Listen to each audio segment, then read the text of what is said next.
मिथिला में राम खेले होली। मिथिला में राम खेले होली। मिथिला में हो मिथिला में हो मिथिला में राम खेले होरी। मिथिला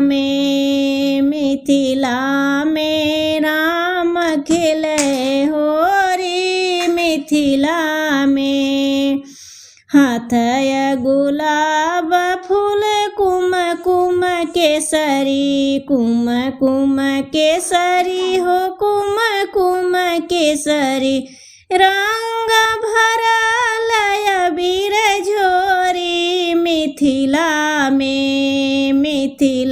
में राम खेले होरी। मिथिला में राम खेले होरी। मिथिला में ढोलक ताल मृदंगा बाजे। ढोलक ताल मृदंगा बाजे झूमे नाचे नर नारी। मिथिला में राम खेले होरी। मिथिला में राम खेले होरी। मिथिला में राम जी के हाथ कनक पिचकारी। कनक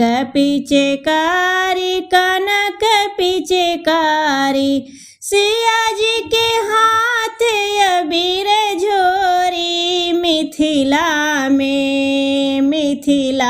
में राम खेले होरी।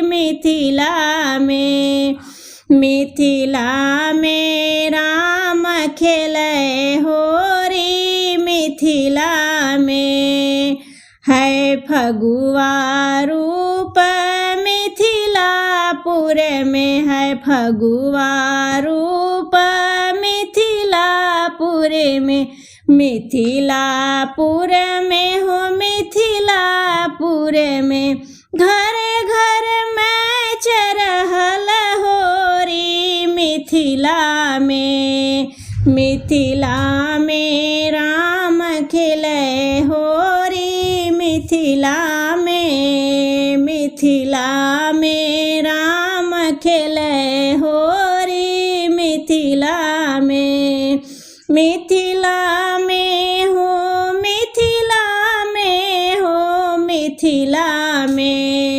मिथिला में राम खेले होरी। मिथिला में राम खेले हो।